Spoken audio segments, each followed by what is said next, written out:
एक ऐसी विचित्र दुनिया जहाँ पे सिंगल लोगों के लिए कोई भी जगह नहीं है। अगर किसी वजह से आपके पार्टनर आपको छोड़ के चला गया है या उसकी डेथ हो गई है तो आपके पास सिर्फ 45 दिन है एक और पार्टनर ढूंढने का। अगर इन 45 दिनों में आप एक पार्टनर नहीं ढूंढ पाते हैं तो आपको एक जानवर में तब्दील कर दिया जाएगा। जी हाँ गाइस, बिल्कुल सही सुना आपने। इस मूवी का नाम है द लॉबस्टर। मूवी शुरू होती है और हम मूवी के लीड कैरेक्टर डेविड को देखते हैं जिसे उसकी वाइफ छोड़कर चली गई है और अभी वो सिंगल है। सोसाइटी के नियम के हिसाब से यहाँ सिंगल लोगों के लिए कोई भी जगह नहीं है। इसीलिए नेक्स्ट सीन में डेविड को कुछ लोग एक अनजान होटल में लेकर जाते हैं जहां उसे बताया जाता है कि उसके पास सिर्फ 45 दिन है अपना पार्टनर चुनने के लिए। और वहां डेविड की तरह और भी लोग होते हैं जिनको या तो उनकी पार्टनर छोड़ के चली गई है नहीं तो उनकी डेथ हो गई है। उन्हें यहाँ आए हुए सिंगल लोगों में से अपना पार्टनर चुनना होगा और अगर वो अपना पार्टनर 45 दिनों में नहीं चुन पाते हैं तो उन्हें उनकी पसंद के जानवर में तब्दील कर दिया जाएगा। एंड गाइस, पार्टनर चुनने का एक कंडीशन भी है कि उन्हें ऐसा पार्टनर ढूंढना है जिनके साथ उनका कुछ सिमिलरिटी हो, मतलब 36 के 36 गुण मिलना चाहिए, नहीं तो आप अपने पार्टनर से शादी नहीं कर सकते। ओके। डेविड के पास एक डॉग होता है और मैं आपको यहाँ पे बता दूं कि असल में वो डॉग उसका भाई है जो कुछ साल पहले इस होटल में आया था पर उसे उसका पार्टनर नहीं मिला था तो उसे एक डॉग में कन्वर्ट कर दिया गया था। फिर डेविड से एक फॉर्म पर साइन करवाया जाता है और उसको उसका रूम अलॉट कर दिया जाता है। फिर डेविड के रूम में होटल की मैनेजर ओलिविया आती है और उसे पूछती है कि अगर वो अपना पार्टनर नहीं ढूंढ पाया तो वो कौन सा जानवर बनना पसंद करेगा। तो डेविड लॉबस्टर को चुनता है क्योंकि उनकी लाइफ साइकिल 100 साल से भी ज्यादा होती है और डेविड को समुद्र भी काफी पसंद है। इसके बाद ओलिविया उसे होटल के कुछ रूल्स बताती है, जैसे कि डेविड को उनके हिसाब से कपड़े पहनने होंगे और वो वहां सिर्फ ऑपोजिट जेंडर को ही अप्रोच कर सकता है, सेम जेंडर को नहीं। जब तक वो अपना पार्टनर नहीं चुन लेता तब तक वो कोई भी पार्टनर वाला गेम नहीं खेल सकता, ओनली सिंगल वाला गेम ही खेल सकता है। एंड ऑल्सो वो होटल में मास्टरबेट नहीं कर सकता पर होटल की मेड्स के साथ इंटीमेट हो सकता है। बट यहाँ एक फनी चीज ये थी कि मेड्स उन्हें बस एक्साइट करके क्लाइमैक्स से पहले ही छोड़कर चले जाते थे ताकि लड़कियों के ऊपर उनका इंटरेस्ट बना रहे।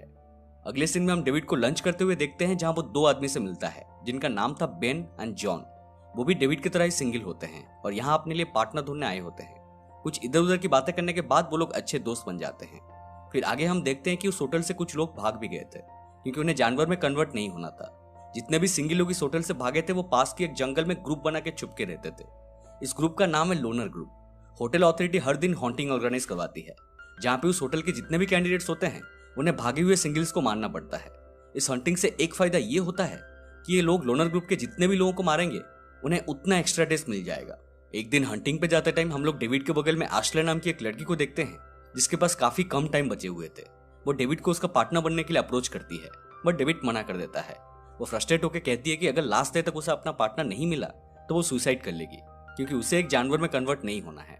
एक दिन जॉन स्विमिंग पूल में जेसिका नाम की एक लड़की को अप्रोच करता है जिसके नाक से हमेशा खून निकलता रहता था। अब क्योंकि जॉन और उसके बीच कोई सिमिलरिटी नहीं थी इसलिए जॉन अपने आप को चोट पहुंचाता है और उसके नाक से भी खून बहने लगते हैं। ये देखकर जेसिका समझती है कि शायद जॉन को भी उसके ही जैसा बीमारी है और दोनों पार्टनर बनने के लिए ये सिमिलरिटी काफी है और उन्हें एज ए कपल घोषित कर दिया जाता है। What the fuck is going on here? इसके बाद या तो जॉन अपने आप को चोट पहुंचाता था नहीं तो शर्ट में केचप या रेड स्टैंड लगाता रहता था ताकि उसके पार्टनर को लगे कि उसके नाक से भी खून निकल रहा है। ऐसे ही काफी दिन बीत जाते हैं पर डेविड को उसके जैसा सिमिलर पार्टनर नहीं मिलता। अब उसका मुलाकात एंजेलिका नाम की एक लड़की से होता है जो बिल्कुल ही हार्टलेस या इमोशनलेस थी, मतलब उसके सामने कोई इंसान भी मर जाए लेकिन वो कुछ भी रिएक्ट नहीं करती थी। ये देखकर डेविड की दिमाग की घंटी बजती है और वो सोचता है कि इमोशनलेस होने का प्रिटेंड करना आसान है और इस तरह उसे एक पार्टनर भी मिल जाएगा। एक दिन हम देखते हैं कि आश्ले का 45 दिन पूरा हो जाता है और वो होटल से नीचे कूद के अपनी जान दे देती है। उसके ठीक सामने ही एंजेलिका बैठ के कॉफी पी रही थी बट वो बिल्कुल भी रिएक्ट नहीं करती। तभी डेविड उसके पास आता है और इमोशनलेस होने का प्रिटेंड करके कहता है कि अच्छा हुआ मर गई साली। अब ये देख के एंजेलिका को लगने लगता है कि डेविड भी उसके जैसा इमोशनलेस है, इसीलिए वो उसका टेस्ट लेने के लिए चोक होकर मरने का नाटक करती है पर डेविड कुछ भी रिएक्ट नहीं करता और एंजेलिका काफी इंप्रेस हो जाती है और उन दोनों की भी शादी करा दी जाती है।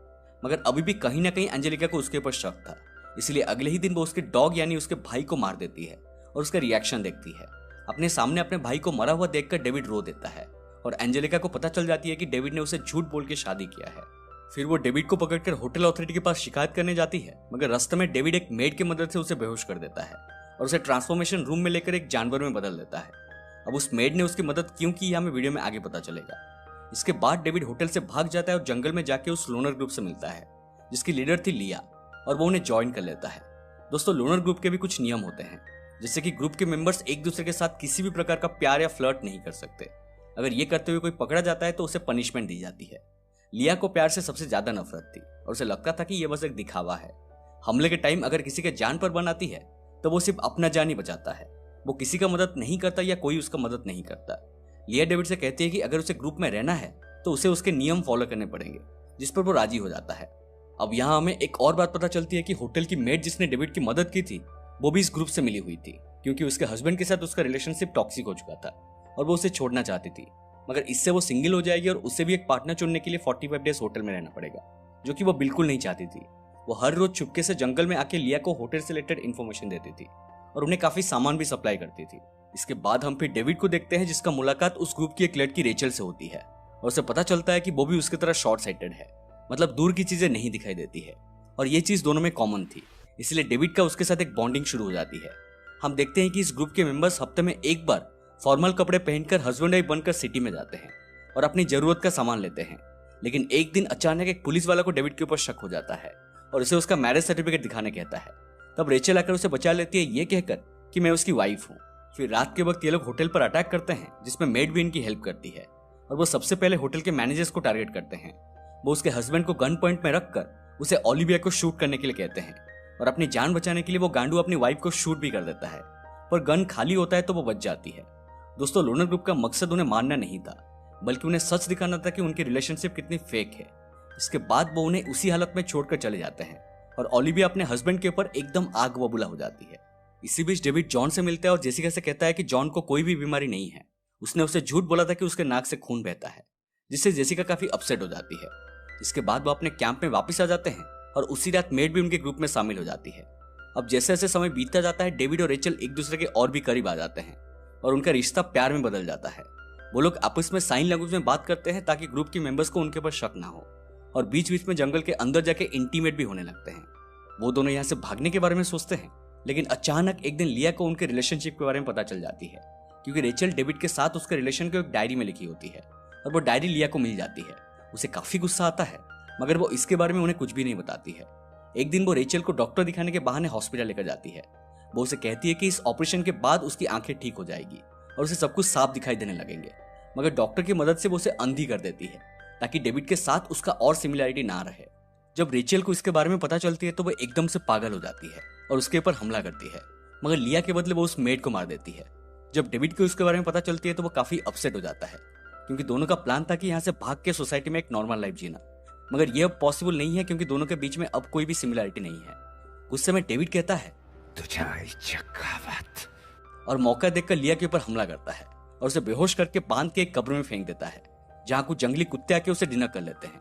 इसके बाद डेविड रेचल को वहां से भगाकर ले जाता है और दोनों एक रेस्टोरेंट में जाते हैं, जहाँ डेविड एक चाकू मंगवाता है, क्योंकि उससे भी अंधा होना था ताकि दोनों के बीच में फिर से सिमिलैरिटी आ जाए और दोनों एक नई जिंदगी की शुरुआत कर सके।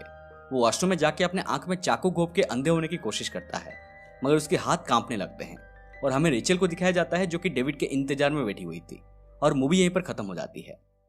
तो ये थी द लॉबस्टर की पूरी कहानी। फिल्म के एंड में हमें यह पता नहीं चलता कि क्या डेविड ने खुद को अंधे करने में कामयाब हुआ या नहीं, बट इसका जवाब हमें फिल्म के पोस्ट क्रेडिट सीन में मिलता है, जहां हमें समुद्र की लहरों को दिखाई जाती है। तो मेरे थ्योरी के हिसाब से डेविड खुद को अंधे करने में नाकामयाब हुआ था, और क्योंकि अब उसके और रेचल के बीच में कोई सिमिलैरिटी नहीं है तो उसे वापस होटल में ले जाया गया और उसकी पसंद के एनिमल एक लॉबस्टर में बदल दिया गया और समुद्र में छोड़ दिया गया। इसीलिए मूवी के अंत में हमें समुद्र का एक झलक दिखाया जाता है। This is my theory. मैं जानना चाहता हूँ कि आप इसके बारे में क्या सोचते हैं।